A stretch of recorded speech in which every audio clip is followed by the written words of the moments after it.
నీ కుటుంబ జీవిత మేలు కొరకై, నీ వ్యక్తిగత మేలు కొరకై సిద్ధపరిచినాడో వాడిని పొందుకుంటావు. దేవునిలో ఏ తప్పు లేదు. అందుకే దేవుడు తాను చేయు కార్యంలో ఏ విషయంలో కూడా ఆయన దుష్కార్యం చేయలేదు. ఎందుకు ఆయన న్యాయవంతుడు అంటే ముందే చెప్పేసినాడు, నువ్వు మటసంగా ఉంటే నీకు అన్ని దీవెనలు, నువ్వు మటసంగా లేకపోయినావంటే అన్ని నీకు మీదకి తంటలే. నువ్వు జీవించే జీవితాన్ని బట్టించే ఆ జీవితం పోతా ఉంటుంది.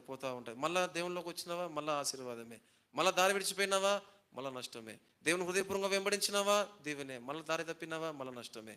ఇలా ఉన్న దేవుడి కార్యాలన్నీ కూడా అది సృష్టిపరంగా, ఒక వ్యక్తి జీవిత పరంగా, పరలోక సంబంధమైన విధానంలో, ముగింపు విషయంలో, సృష్టిని ముగించే విషయంలో ఈ కార్యాలన్నీ కూడా ఏం చేసినాడు ఆయన? ఎప్పుడు ముగించినాడు? జగత్తుకు పునాది వేయక మునిపే ఆయన తన కార్యములన్నీ సంపూర్తి చేశాడు. చూడండి ఇంకొక విషయం, హెబ్రీయులకు రాసిన